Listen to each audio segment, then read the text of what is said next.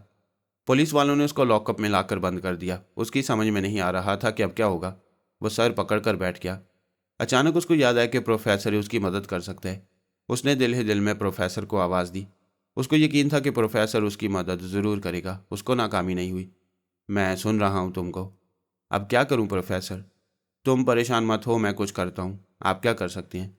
اس کے جواب میں پروفیسر کی آواز خاموش ہو گئی۔ اس نے گھڑی کی طرف دیکھا تو شام کے 4 بج رہے تھے۔ گویا اب صرف 10 سے 12 گھنٹے ہی تھے۔ اگر یہ وقت بھی اس نے حوالات میں گزار دیا تو اس کا یہ عمل باطل ہو جائے گا۔ وہ اپنی سوچوں میں مگن تھا کہ قدموں کی چاپ کی آواز ابھری۔ اس نے دیکھا کہ ایک حوالدار اس کے سامنے کھڑا تھا۔ چلو تم کو صاحب نے یاد کیا۔ حوالدار نے اس کی طرف دیکھ کر کرخت لہجے میں کہا۔ چند لمحوں کے بعد وہ انسپکٹر کے روم میں تھا۔ انسپکٹر نے اس کو گھورتے ہوئے کہا، میں تم کو ایک موقع دیتا ہوں کہ اپنے جرم کا اعتراف کر لو، ورنہ پولیس کی 3rd ڈگری تمہارا منہ بآسانی کھلوا سکتی ہے۔ میں نے کچھ نہیں کیا انسپکٹر، ہمارے پاس بہت سے ثبوت ہیں جو تم کو گردن تک پھنسا سکتی ہیں۔ یہ جھوٹ بول رہا ہے، اس کے پاس کوئی ثبوت نہیں جو تم کو پھنسا سکے، بس یہ تم کو گھیر رہا ہے۔ پروفیسر کی آواز الیاس کے کانوں سے ٹکرائی، مگر الیاس نے دل ہی دل میں کہا، کچھ نہیں، یہ تمہارا وقت ضائع کرے گا، بہتر ہے اس سے سودا کر لو۔ میں سمجھا نہیں۔ فی الحال پولیس کے پاس کوئی ثبوت نہیں ہے، لیکن ثبوت اکٹھا کرنے تک وہ تم کو روک سکتی ہے، تمہارا ریمانڈ لے سکتی ہے۔ ایسا کیا گیا تو سارا عمل باطل ہو جائے گا، اور یہی ہاشم چاہتا ہے۔ انسپکٹر، الیاس نے رازدارانہ انداز میں کہا اور قدرے آگے کی طرف جھک آیا۔ اس کے اس انداز پر انسپکٹر اس کو چونک کر دیکھنے لگا اور دوسرے لمحے وہ مسکرانے لگا۔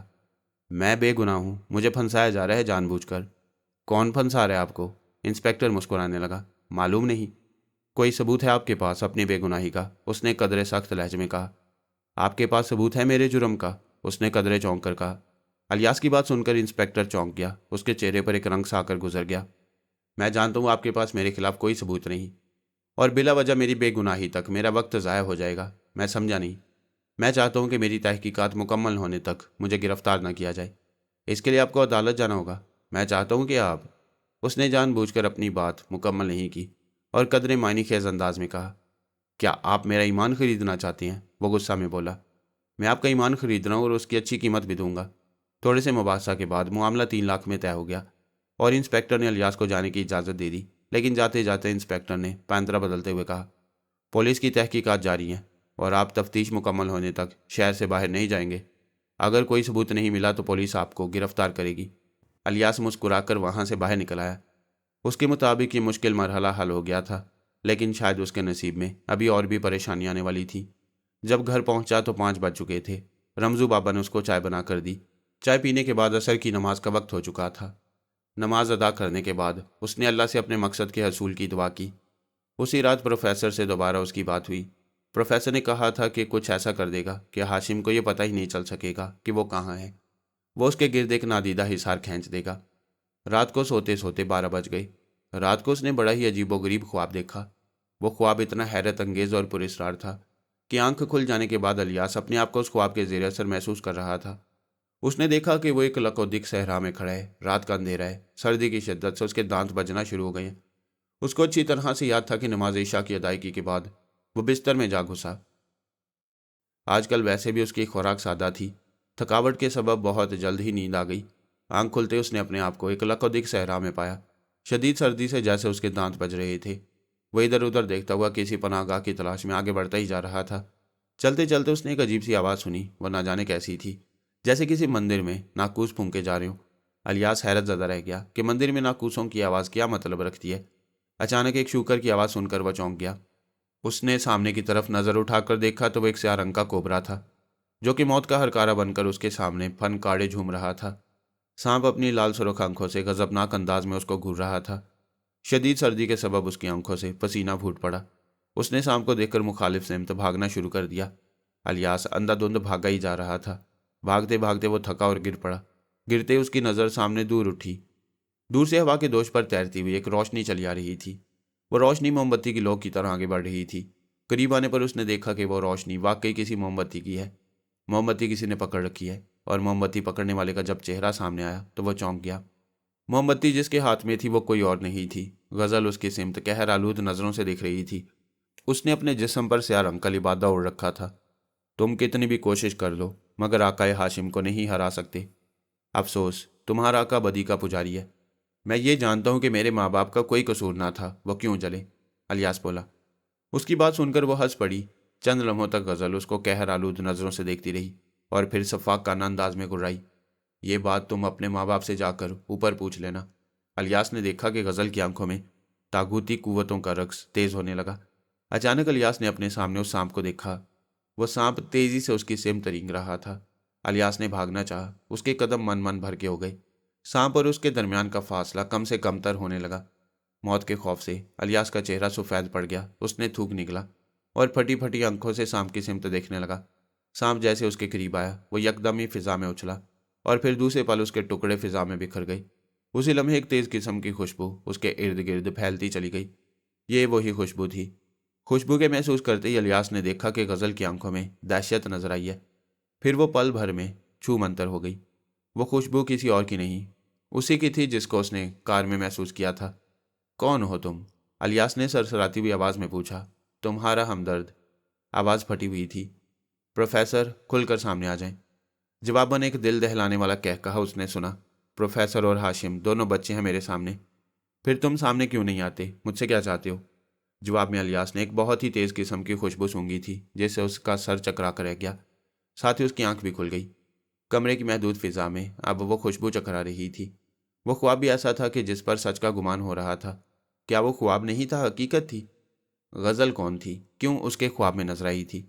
وہ خوشبو والا انسان کون تھا جس نے دوسری بار اس کی مدد کی تھی؟ بہت سے سوالات تھے جو اس کے ذہن میں گردش کر رہے تھے۔ بہرحال وہ نماز کے لیے اٹھا، نماز پڑھی، ناشتہ کر کے تھوڑی دیر کے لیے لیٹ گیا۔ وظیفہ کرتے ہوئے اب اس کو تقریباً 30 دن ہو چکے تھے۔ اب اس کو اپنے سائے کے ساتھ ایک اور سایہ الگ ہوتا دکھائی دے رہا تھا۔ یوں لگتا تھا کہ ایک سایہ اور ہے جو الگ ہو رہا ہے۔ پروفیسر نے وعدے کے مطابق اس کے گرد ایک ایسا حصار قائم کر دیا تھا جس کی وجہ سے اس کی تمام قسم کی سرگرمیاں صرف اسی کے علم میں ہوں۔ اس کا بے حد خاطر خواہ فائدہ ہوا۔ اس نے پروفیسر سے پوچھا بھی تھا کہ یہ حصار کس قسم کا ہے۔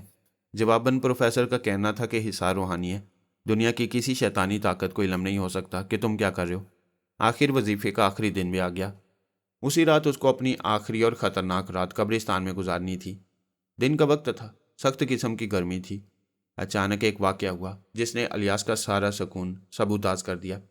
پولیس دندناتی ہوئی اس کے آفس میں داخل ہوئی تھی، جس نے اس کو غزل کے قتل کے الزام میں دوبارہ گرفتار کر لیا تھا۔ الیاس حوالات میں بند تھا۔ اب اس جھوٹے کیس میں پھنس چکا تھا جو کہ ہاشم نے اپنی چالاکی کی وجہ سے اس کے سر تھوپ دیا۔ پریشانی کی حالت میں پرانے حوالات میں بند الیاس اپنے آئندہ اقدامات کے بارے میں سوچ رہا تھا۔ اچانک اسے کسی کے قدموں کی آہٹ سنائی دی۔ اس نے سر اٹھا کر دیکھا۔ وہی انسپیکٹر جو اس کے گیراج میں آیا تھا حوالات کا قفل کھول رہا تھا۔ اس نے اپنے لبوں پر انگلی رکھ کر الیاس کو اپنے ساتھ آنے کا اشارہ کیا۔ الیاس اس کے پیچھے پیچھے چل پڑا۔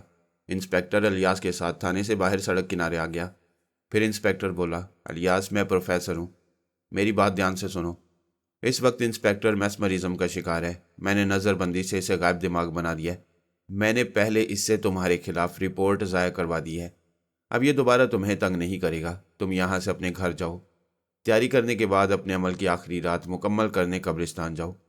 الیاس جو کہ پہلے ہی پروفیسر کی پراسرار شخصیت سے حیران تھا، مزید حیران ہو گیا۔ وہ سیدھا اپنے گھر پہنچا۔ عمل میں استعمال ہونے والی چیزیں لے کر پرانے قبرستان روانہ ہو گیا۔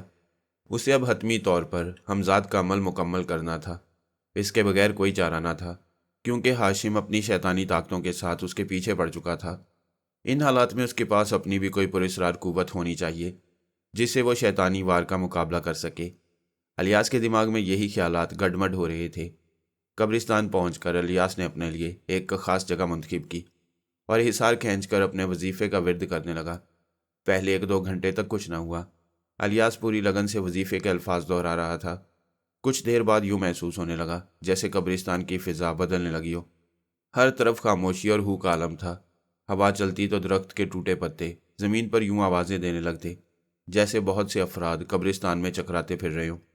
الیاس کے کانوں میں ناموس آوازوں کی سرگوشیاں سنائی دینی شروع ہو گئیں۔ الیاس سمجھ گیا کہ اس کا حمزاد اس کا عمل باطل کرنے کے لیے اپنے حربے آزمانا شروع ہو گیا ہے۔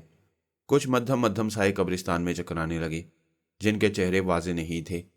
یہ سائے پہلے دور نظر آتے، پھر آہستہ آہستہ قریب ہونے لگتے، پھر الیاس کے حصار کے قریب آ کر غائب ہو جاتے۔ 1 گھنٹہ مزید گزر گیا۔ اچانک قبرستان میں زلزلہ آ گیا۔ زمین یکدم لرزنے لگی۔ حصار کے باہر مٹی اڑتی رہی۔ قبرستان کی قبریں ہلنا شروع ہو گئیں، لیکن الیاس کے حصار میں سکون تھا۔ زلزلے کی ساری کیفیت حصار کے باہر تھی۔ ایسی حالت کو دیکھتے ہوئے الیاس نے وظیفے کا ورد تیز کر دیا۔ زلزلے کی کیفیت ختم ہو گئی۔ پھر اچانک وہ لڑکی ایک پراسرار سی خاموشی کے ساتھ قبرستان کی دھند سے نمودار ہوئی تھی۔ جیسے ہی الیاس کی نظریں اس پر پڑیں، ایک لمحے کو اس کا دل رک سا گیا۔ وہ غیر معمولی حد تک حسین تھی، ایسی خوبصورتی جو عام انسانی تصور سے ماورا لگتی تھی۔ اس کا چہرہ چاندنی رات جیسا روشن اور نرم تھا، جیسے پورا وجود روشنی سے بنا ہو۔ پیشانی کشادہ بال گھنے، ریشمی اور سیاہ جیسے رات کے سائے جو کندھوں پر لہراتے ہوئے اس کے سفید لباس کے ساتھ ایک ناقابل بیان تضاد پیدا کر رہے تھے۔ آنکھیں، اس کی آنکھیں سب سے زیادہ پراسرار تھیں، گہرے نیلے رنگ کی۔ ان میں ایسی کشش تھی جو کسی کو بھی پلک جھپکنے سے روک سکتی تھی۔ اس کی پلکیں لمبی اور خمدار اور آنکھوں کے گرد ہلکی سی سرخی، ناک پتلی اور نازک، ہونٹ گلابی اور خفیف مسکراہٹ لیے جیسے وہ کچھ کہنا چاہتی ہو۔ اس کی آواز اتنی نرم اور مدھم تھی جیسے دور سے کوئی بانسری بجا رہی ہو۔ اس کا قد درمیانہ مگر وقار سے بھرپور، جیسے چلتے ہوئے زمین پر نہیں بلکہ ہوا میں تیر رہی ہو۔ اس کے لباس کی چادر زمین پر گر رہی تھی، برف جیسے سفید لباس کے کناروں پر چاندی کا کام تھا، اور اس کے پاؤں زمین سے ذرا بلند محسوس ہو رہے تھے، جیسے وہ کوئی عام انسان نہ ہو، کوئی اور مخلوق ہو۔ الیاس آنکھیں بند کیے ذکر میں مشغول تھا۔ حصار کی روشنی مدھم ہو چکی تھی جب اچانک اسے اس لڑکی نے پکارا، الیاس۔ وہ بولی، میں تمہاری مدد کے لیے آئی ہوں۔ تم سے چلے کے بارے میں بات کرنی ہے۔ تمہیں کچھ بتایا گیا تھا جو غلط تھا۔ الیاس کے دل میں ایک لمحے کے لیے شک ابھرا، مگر فوراً ذہن میں پروفیسر کی ہدایت یاد آئی کہ چلے کے دوران جو بھی حصار سے باہر نظر آئے وہ تمہاری آزمائش ہے۔ لڑکی حصار کے قریب آئی اور ہاتھ بڑھا کر کہا، بس 1 قدم باہر نکالو، سب ٹھیک ہو جائے گا۔ الیاس نے جواب نہ دیا، مگر جیسے اس نے پلکیں جھپکائیں منظر بدلا۔ لڑکی کا چہرہ بگڑنے لگا۔ آنکھیں نیلی کی بجائے خون سے سرخ ہو گئیں اور ہونٹوں سے کالا گاڑھا خون ٹپکنے لگا۔ اس کی آواز مکروہ ہنسی میں بدل گئی، ایک ایسی شیطانی ہنسی جو قبرستان کی خاموشی کو چیرتی ہوئی الیاس کے کانوں میں گونجنے لگی۔ اب وہ لڑکی نہیں، ایک بھیانک چڑیل بن چکی تھی جو اپنے نوکیلے ناخن حصار کے کنارے پر مارتے ہوئے چیخ رہی تھی، تو بچ کر نہیں جا سکتا الیاس، حصار کمزور ہو رہا ہے۔ یہ منظر الیاس کے اعصاب کو جھنجھوڑنے کے لیے کافی تھا، لیکن وہ مضبوط رہا۔ اس نے آنکھیں بند کی، زبان سے وظائف تیز کی اور دل میں صرف ایک بات دہراتا رہا، یہ فریب ہے، یہ فریب ہے۔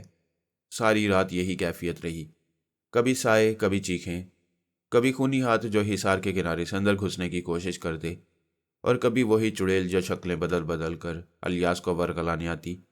الیاس کی آنکھوں میں نیند بھرنے لگتی، مگر وہ خود کو جھٹکے سے ہوش میں لاتا۔ کبھی زمین ہلنے لگتی، کبھی یوں لگتا جیسے کسی نے حصار کے باہر خون بہایا ہو۔ رات کا ہر لمحہ جیسے ایک نئی آزمائش تھی، کبھی ٹوٹتی سانسیں، کبھی ٹھنڈی سانسوں کا لمس، کبھی سرکٹوں کی سرگوشیاں جو حصار کے اندر گونجنے لگتی۔ الیاس کے جسم پر تھکن اب واضح تھی، مگر اس کا ذکر جاری رہا۔ آخر کار آسمان کے رنگ بدلنے لگے، مشرق کی طرف ہلکی سی روشنی پھوٹنے لگی، پرندوں کی آوازیں سنائی دینے لگیں، جیسے کائنات نے خود گواہی دی ہو کہ رات کا سحر ٹوٹ چکا ہے۔ اچانک حصار کے گرد پھیلی ہوئی تاریکی نے ایک آخری چیخ ماری، ایک دل دہلا دینے والی خوفناک چیخ اور پھر ہر شے خاموش ہو گئی۔ قبرستان پھر سے ویران تھا، مگر اب وہ سناٹا ایک جیت کی علامت تھا۔ الیاس نے آہستہ سے آنکھیں کھولی۔ اس کے چہرے پر تھکن تھی مگر آنکھوں میں روشنی۔ وہ چلہ مکمل کر چکا تھا۔ اب وہ صرف الیاس نہیں تھا بلکہ اس شخص کا وارث بن چکا تھا جس نے موت کے سائے میں بیٹھ کر خود کو روحانی مقام تک پہنچایا ہو۔ وہ حمزاد کو قابو میں لانے کے سفر میں سب سے مشکل مرحلہ سر کر چکا تھا۔ اب کسی بھی لمحے حمزاد حاضر ہونے ہی والا تھا۔ پھر الیاس کو محسوس ہوا جیسے کسی نے اس کے بالکل سامنے قدم رکھا ہو۔ اس نے آہستہ سے آنکھیں کھولیں اور وہ چونک گیا۔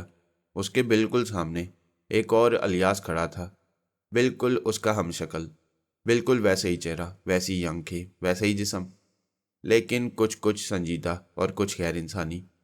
گمبھیر خاموشی کو حمزاد کی آواز نے توڑا۔ آخر کار تو نے مجھے بلا ہی لیا۔ الیاس نے سنبھل کر بیٹھتے ہوئے جواب دیا، ہاں، تمہیں قابو میں لانے کے لیے میں نے سب کچھ داؤ پر لگایا۔ حمزاد ایک قدم آگے بڑھا، آنکھوں میں ایک چمک ابھری۔ تو پھر بتا کیا چاہتا ہے مجھ سے؟ الیاس نے مضبوط لہجے میں کہا، میں تمہیں 100 سال تک قابو میں رکھوں گا۔ تم میری خدمت کرو گے، میرے حکم کے بغیر ظاہر نہیں ہوگے، لیکن اگر مجھے محسوس ہوا کہ تمہاری ضرورت ختم ہو چکی ہے تو میں تمہیں آزاد کر دوں گا۔ حمزاد خاموشی سے الیاس کی آنکھوں میں دیکھتا رہا، پھر ہولے سے مسکرایا اور بولا، منظور ہے، لیکن یاد رکھ تو مجھے کبھی ناپاکی کی حالت میں نہیں پکارے گا۔ یہ کہتے اس نے اپنا ہاتھ آگے بڑھایا۔ الیاس نے ہاتھ ملایا اور معاہدہ مکمل ہو گیا۔ اگلے لمحے حمزاد دھند میں تحلیل ہو گیا اور الیاس نے گہری سانس لی، حصار سے باہر نکلا اور تھکے قدموں کے ساتھ گھر لوٹ آیا۔ جیسے ہی وہ بستر پر لیٹا، ساری تھکن، سارا ڈر اور ساری جد و جہد ایک لمحے میں نیند کی آغوش میں بہہ گئی۔ دھوپ تیز تھی مگر الیاس کے قدموں میں ہلکی سی تیزی تھی۔ وہ آج اپنی کامیابی کی سب سے اہم خبر لے کر جا رہا تھا، اور یہ خبر صرف ایک ہی شخص کو دینی تھی، اس کے استاد پروفیسر البانو کو۔ پروفیسر کا گھر شہر کی پرانی آبادی کی ایک پرسکون گلی میں واقع تھا، عام سا مگر صاف ستھرا۔ جیسے ہی الیاس گیٹ کے قریب پہنچا، وہاں سے گزرنے والی خوشبو کی لہر نے اسے بتا دیا کہ استاد موجود ہے۔ یہ وہی خاص خوشبو تھی جو پروفیسر ہمیشہ استعمال کرتے تھے۔ دروازہ کھلا تو سامنے پروفیسر نظر آئے۔ الیاس نے آگے بڑھ کر ادب سے سلام کیا اور جھک کر ان کے ہاتھ چومے۔ پروفیسر نے مسکرا کر اس کی پیشانی کو چھوا اور کہا، ماشاء اللہ الیاس، تمہارا چہرہ گواہی دے رہا ہے کہ تم سرخرو ہو گئے ہو۔ الیاس نے اپنی سانس روکتے ہوئے آہستگی سے کہا، جی استاد، میں حمزاد کو قابو میں کرنے میں کامیاب ہو گیا ہوں۔ معاہدہ ہو چکا ہے، وہ میرے حکم کے بغیر ظاہر نہیں ہو سکتا۔ پروفیسر نے کچھ دیر خاموشی اختیار کی، جیسے وہ دل سے اس لمحے کا شکر ادا کر رہے ہوں۔ پھر ان کی آنکھوں میں ایک خاص چمک آئی اور وہ بولے، مبارک ہو بیٹے، تم نے روحانی سفر کا سب سے مشکل مرحلہ طے کر لیا ہے، لیکن یاد رکھو حمزاد ایک طاقت ہے اور طاقت آزمائش بھی ہوتی ہے۔ وہ اٹھے اور الیاس کے کندھے پر ہاتھ رکھ کر نہایت نرمی سے بولے، اسے نیکی، حق، مظلوموں کی مدد اور بھلائی کے کاموں کے لیے استعمال کرنا۔ شیطان ہر طاقت کے پیچھے چھپا ہوتا ہے۔ اگر تم نے کبھی اسے غرور، انتقام یا دنیاوی فائدے کے لیے استعمال کیا تو یہ حمزاد تمہارا دشمن بن جائے گا۔ الیاس نے سر جھکا کر عہد کیا، میں وعدہ کرتا ہوں استاد، میری نیت پاک رہے گی، یہ طاقت صرف اللہ کی رضا کے لیے استعمال ہوگی۔ پروفیسر نے اس کی بات پر مسکراتے ہوئے سر ہلایا اور آسمان کی طرف دیکھتے ہوئے بولے، اللہ تمہیں ثابت قدم رکھے الیاس، اور تمہاری نیت کو ہر فتنے سے محفوظ رکھے، آمین۔ الیاس نے جیسے ہی حمزاد کے قابو میں آنے کی تفصیلات مکمل کی، پروفیسر البانو خاموش ہو گئے۔ کچھ لمحے گزرے، پھر وہ آہستہ سے بولے، ایک بات ہے جو میں نے اب تک تم سے نہیں کہی، اب وقت آ گیا ہے کہ تمہیں معلوم ہو جائے۔ الیاس چونکا، کیا بات ہے استاد؟ پروفیسر نے گہری سانس لی اور نظریں الیاس کی آنکھوں میں گاڑتے ہوئے بولے، جب تم نے چلنا شروع کیا تھا اس رات ایک خطرہ تمہارے بہت قریب آ گیا تھا۔ پولیس کا ایک انسپیکٹر جو تمہیں گرفتار کر کے لے گیا تھا، اگر وہ تمہیں آزاد نہ کرتا تو تمہارا سارا عمل باطل ہو جاتا۔ الیاس کی سانس رک سی گئی، لیکن وہ تو آپ کی آواز میں بولا تھا۔ پروفیسر نے مسکرا کر سر ہلایا، ہاں، میں نے اسے روکا تھا ٹیلی پیتھی کے ذریعے۔ اس کے ذہن میں یہ خیال بٹھایا تھا کہ تمہیں آزاد کرے اور اسے فوراً کسی اور سمت جانا چاہیے۔ یہ سب میں نے خاموشی سے دور بیٹھے محض تمہیں بچانے کے لیے کیا، ورنہ تمہاری ساری محنت ضائع ہو جاتی۔ الیاس کی آنکھوں میں عقیدت کے آنسو آ گئے۔ وہ جھک کر استاد کے ہاتھ چومتے ہوئے بولا، آپ نے تو میری جان بچائی استاد، اگر میں آزاد نہ ہوتا تو کبھی حمزاد کو قابو میں نہ لاتا۔ پروفیسر نے نرمی سے کہا، بس یہ بات کسی کو مت بتانا، بعض راز صرف مرشد اور مرید کے درمیان ہونے چاہیے، لیکن تمہیں یہ جان لینا ضروری تھا تاکہ تم کبھی خود کو تنہا نہ سمجھو۔ میں ہر لمحہ تمہارے ساتھ ہوں، چاہے نظر آؤں یا نہ آؤں، لیکن دعا اور طاقت سے تمہیں سہارا دینے والا ہوں۔ ابھی الیاس دل ہی دل میں پروفیسر کی عظمت پر شکر گزار ہو رہا تھا کہ پروفیسر البانو بولے، ایک اور بات ہے الیاس جو تمہیں جاننی چاہیے۔ الیاس نے تعجب سے سر اٹھایا۔ ابھی پچھلا راز ہی سنبھالنا نہ تھا کہ ایک اور؟ پروفیسر نے آسمان کی طرف ایک لمحے کو دیکھا جیسے ماضی میں جھانک رہی ہوں، پھر آہستگی سے کہا، وہ اجنبی جو تمہیں ویران پہاڑی پر ملا تھا، یاد ہے؟ جس نے کار میں تمہاری جان بچائی، وہ کوئی عام انسان نہیں تھا۔ الیاس کی آنکھیں حیرت سے پھیل گئیں۔ کون تھا وہ؟ پروفیسر نے مسکرا کر بہت ہلکی آواز میں راز افشا کیا، وہ میرا ہمزاد تھا جسے میں برسوں پہلے آزاد کر چکا ہوں۔ الیاس یہ سب سن کر سن ہو گیا، جیسے اس کی سانسیں لمحہ بھر کو رک گئی ہوں۔ آپ کا ہمزاد؟ لیکن وہ تو… پروفیسر نے نرمی سے بات مکمل کی۔ ہاں، میں نے اس پر بھی برسوں محنت کی، اس سے معاہدہ کیا اور پھر ایک دن اسے آزاد کر دیا، مگر چونکہ ہماری روحانی ڈوریں جڑی ہوئی تھیں، وہ مجھ سے الگ ہو کر بھی میرا دوست رہا۔ اب وہ جہاں چاہے جا سکتا ہے، جو چاہے کر سکتا ہے، لیکن جب میں دل میں اسے بلاتا ہوں وہ آ جاتا ہے، خاموشی سے میری مدد کرتا ہے۔ الیاس آہستہ سے بولا، یعنی آپ نے ہمزاد کو آزاد بھی کیا اور وہ پھر بھی وفادار رہا؟ پروفیسر مسکراتے ہوئے بولے، محبت اور اخلاص سے باندھی گئی روحیں آزادی کے بعد بھی ساتھ نہیں چھوڑتی، اور یہی روحانی سفر کا اصل راز ہے الیاس۔ طاقت کے ساتھ محبت ہو تبھی وہ خطرناک نہیں مفید بنتی ہے۔ الیاس گمسم بیٹھا رہا۔ پروفیسر البانو کے ساتھ گفتگو اور چائے کے آخری گھونٹ کے بعد الیاس ادب سے رخصت ہو کر گھر واپس آیا۔ راستے بھر وہ پروفیسر کی باتوں اور ان رازوں میں کھویا رہا جو ایک ایک کر کے اس پر منکشف ہو رہے تھے۔ آج اسے یوں محسوس ہو رہا تھا جیسے وہ ایک نئی دنیا کے دروازے پر کھڑا ہے۔ گھر پہنچ کر وہ تھوڑی دیر کے لیے آرام سے لیٹ گیا، مگر اس کا دل بے چین تھا۔ آخر ہمزاد کی طاقت کیا ہے؟ وہ کیا کچھ کر سکتا ہے؟ کیا واقعی وہ وہی کچھ کر سکتا ہے جو میں چاہوں؟ یہ تمام سوالات مسلسل اس کے ذہن میں گردش کر رہے تھے۔ آخر کار تجسس جیت گیا۔ وہ اٹھا، کمرے میں بیٹھا، آنکھیں بند کی اور مختلف طریقے سے اپنے ہمزاد کو پکارا۔ ایک پل کی خاموشی کے بعد کمرے کی فضا بدلنے لگی۔ درجہ حرارت میں ہلکی سی ٹھنڈک، ہوا میں غیر مرئی جنبش، اور پھر وہی جانی پہچانی موجودگی۔ ہمزاد ظاہر ہو چکا تھا۔ وہ ہو بہو الیاس جیسا تھا، مگر آنکھوں میں پراسرار چمک۔ الیاس نے آہستہ سے کہا، کیا تم مجھے ابھی اسی لمحے کراچی کے ساحل سمندر پر لے جا سکتے ہو؟ ہمزاد نے کوئی جواب نہیں دیا، بس ہلکی سی مسکراہٹ اس کے چہرے پر آئی۔ اگلے ہی لمحے پلک جھپکنے سے پہلے الیاس نے اپنے پیروں کے نیچے ریت محسوس کی۔ وہ حیرت سے چاروں طرف دیکھنے لگا۔ سامنے بحر عرب کی موجیں، دور تک پھیلا ہوا نیلا آسمان اور ارد گرد کی خاموش فضا۔ وہ واقعی کراچی کے سمندر پر موجود تھا۔ وہ خود سے بڑبڑایا، یہ کیسے ممکن ہو سکتا ہے؟ ہمزاد خاموش کھڑا تھا جیسے اس کے لیے یہ سب معمولی ہو۔ چند لمحے ایک بار پھر ہوا میں ہلکی سی گردش ہوئی اور اگلے پل الیاس اپنے کمرے میں واپس تھا جیسے کچھ ہوا ہی نہ ہو، مگر اس کے جوتوں پر ریت موجود تھی اور اس کی سانسوں میں سمندر کی خوشبو۔ وہ کچھ لمحے ساکت رہا، حیرت زدہ، خوش اور بے یقین۔ پھر اس نے ہمزاد کی طرف دیکھا اور آہستگی سے کہا، شکریہ، تم جا سکتے ہو۔ ہمزاد نے سر ہلایا اور اگلے لمحے غائب ہو گیا۔ الیاس دیر تک وہیں بیٹھا رہا۔ اسے یقین ہو گیا کہ اب وہ بھی ایک طاقتور ہستی کا مالک بن چکا ہے۔ رات کا پہلا پہر ختم ہونے کو تھا۔ آسمان پر بادلوں کی دھندلی چادر تنی ہوئی تھی۔ چاند کبھی نظر آتا، کبھی بادلوں میں گم ہو جاتا۔ الیاس اپنی مخصوص چادر لپیٹے چپ چاپ کمرے کے وسط میں بیٹھا تھا۔ اس کے لبوں پر مسلسل ورد جاری تھا، اب آ بھی جاؤ، وہ دل میں بڑبڑایا۔ اچانک وہ آ گیا، بالکل اسی کی مانند، وہی چہرہ، وہی قد و قامت، مگر آنکھوں میں ایسی چمک جیسے کسی دوسرے جہان سے آئی ہو۔ الیاس نے آہستہ سے کہا، مجھے ہاشم کو ڈھونڈنا ہے، فوراً۔ ہمزاد خاموشی سے اسے دیکھتا رہا، پھر اس نے ایک ہاتھ آگے بڑھایا۔ دیوار پر ایک تصویر ابھرنے لگی، ایک چٹانی علاقہ، ویران، جہاں صدیوں سے انسانی قدم نہ پڑے ہوں۔ پس منظر میں پہاڑیوں کے درمیان جھونپڑیاں، جلی ہوئی شکستہ دیواریں اور کہیں دور ایک جلا ہوا درخت۔ الیاس چونکا، یہ تو شمالی پہاڑی سلسلے کی پرانی وادی ہے، جہاں لوگ صدیوں سے جانے سے ڈرتے ہیں۔ ہمزاد نے بس ہلکی سی آواز میں کہا، وہی ہے ہاشم، لیکن اکیلا نہیں۔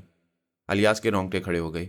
اس نے فوراً ایک چھوٹا سا بستہ اٹھایا جس میں خاک شفا، تعویذات، زعفرانی سیاہی میں لکھے کچھ مخصوص اسما اور ایک چھوٹا سا خنجر تھا۔ رات کے پچھلے پہر وہ ہمزاد کے ساتھ روانہ ہوا۔ سفر جسمانی نہ تھا، وہ زمینی فاصلہ نہ تھا جو گاڑی یا گھوڑے سے طے کیا جائے، بلکہ یہ سفر ہمزاد کی طاقت کے سہارے کیا جا رہا تھا۔ ان کا پہلا پڑاؤ ایک خشک ندی کے کنارے تھا، جہاں صرف ہڈیاں اور ویرانی تھی۔ چاند کی روشنی نے جیسے اس جگہ کو سفیدی سے دھویا تھا، مگر وہاں کچھ تھا، کچھ ایسا جو چھپا ہوا تھا مگر موجود تھا۔